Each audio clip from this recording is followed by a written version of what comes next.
India गठबंधन को लगातार झटके पर झटके मिल रहे हैं। राम मंदिर उद्घाटन समारोह में शामिल न होने की गलती कर चुके इंडिया गठबंधन के नेताओं को कर्पूरी ठाकुर को मिले भारत रत्न की घोषणा होने से भी झटका लगना स्वाभाविक है। 2024 की लड़ाई को कमंडल बनाम मंडल की लड़ाई में बदलने की तैयारी कर रहे इंडिया गठबंधन को सबसे बड़ा झटका दिया है। पश्चिम बंगाल की मुख्यमंत्री और टीएमसी की मुखिया ममता बनर्जी ने फाइनली इंडिया गठबंधन से किनारा कर ही लिया। इसमें कोई दो राय नहीं है कि ममता बनर्जी ने बिना कोई भी विपक्ष का गठबंधन कमजोर ही माना जाएगा। भारतीय राजनीति में अगर प्रधानमंत्री नरेंद्र मोदी का देश में ताल ठोक कर मुकाबला करने की हैसियत है तो वो ममता बनर्जी में ही है। ममता बनर्जी ने इसे पश्चिम बंगाल विधानसभा चुनावों में करके दिखा दिया है। कांग्रेस सहित इंडिया गठबंधन के नेताओं को सोचना होगा कि ममता बनर्जी ने पश्चिम बंगाल में क्यों अकेले चुनाव लड़ने की घोषणा कर दी है। ममता बनर्जी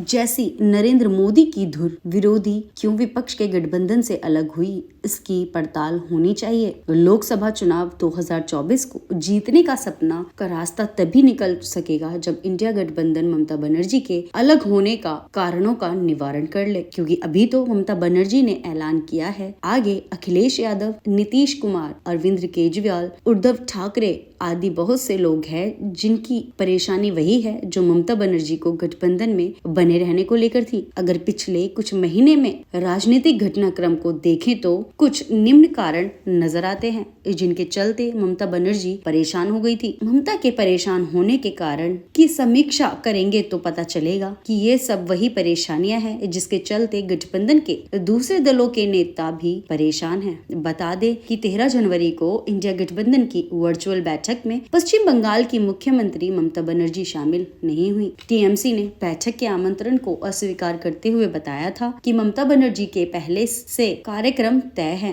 टीएमसी को इस बात की नाराजगी थी कि कांग्रेस ने इस समय से बैठक की जानकारी नहीं दी। दरअसल इंडिया गठबंधन में सारे फैसले कांग्रेस अपने सुविधा अनुसार लेती रही है। इसमें कांग्रेस का मनमानापन कई बार झलकता रहा है। बताया जा रहा है कि इसमें पहले भी ममता बनर्जी से बिना राय मशवरा किए जाति जनगणना कराने का वादा कर दिया गया था, जो ममता बनर्जी को नागवार लगा था। मुंबई अधिवेशन के दौरान इंडिया के मंच से राहुल गांधी ने जब अडानी पर हमला बोला था, उस पर भी ममता बनर्जी ने अपनी नाराजगी प्रकट की थी। जाहिर है कि अगर गठबंधन के मंच को अपना मंच बनाने के पहले सहयोगियों से रजामंदी ली जाती तो ये नौबत नहीं आती। कांग्रेस के इस मनमानेपन से सभी दलों को नाराजगी है, पर ममता बनर्जी अपनी आदत अनुसार बोल देती रही हैं। नीतीश कुमार को भी इसकी शिकायत रही है। इंडिया गठबंधन को कांग्रेस अपने हिसाब से चला रही है। विधानसभा चुनाव के दौरान नीतीश कुमार ने खुलकर कहा था कि कांग्रेस चुनावों में व्यस्त है, इंडिया गठबंधन उसकी प्राथमिकता में नहीं है। एक तरफ तो कांग्रेस पार्टी उम्मीद करती है कि सभी लोग एक साथ मिलकर चुनाव लड़ें, तो वहीं दूसरी ओर कांग्रेस नेता अपनी सहयोगी पार्टी के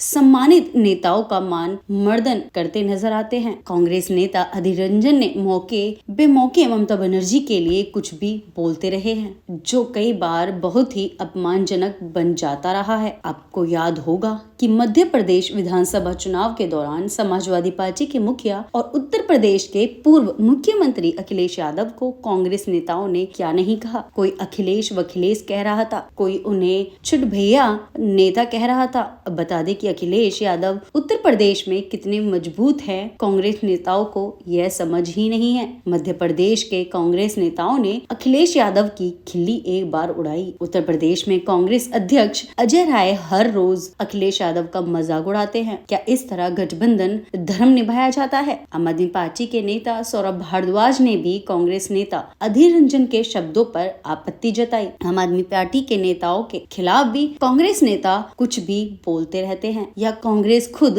दोहरी चाल चलती रहती है, ये समझ से बाहर है। पर इतना तय है कि इस तरह बीजेपी और नरेंद्र मोदी को हराने का सपना नहीं साकार होने वाला। बता दें कि सीट शेयरिंग के मुद्दे पर कांग्रेस कुछ ज्यादा अपने पर भरोसा कर रही है, जो सहयोगी दलों को ही नहीं पूरे गठबंधन को भारी पड़ रहा है। यूपी, दिल्ली, पंजाब, महाराष्ट्र, बिहार और बंगाल में मामला पहले से तय था कि उलझेगा। ममता बनर्जी ने दो टूक कह रखा है कि कांग्रेस 300 सीटों पर चुनाव लड़े और क्षेत्रीय दलों को अपने क्षेत्र में बीजेपी से मुकाबला करने दिया जाए। उन्होंने यह भी कहा कि क्षेत्रीय दल एक साथ रहेंगे, लेकिन साथ ही यह भी स्पष्ट किया कि अगर वह हस्तक्षेप करेंगे तो हमें फिर से विचार करना होगा। टीएमसी ने साफ किया था कि वह कांग्रेस को 2 सीटें देगी। कांग्रेस को 2019 के लोकसभा चुनाव में पश्चिम बंगाल की 42 में से 2 सीटों पर जीत हासिल हुई थी। वास्तव में बंगाल में जितना बढ़िया मुकाबला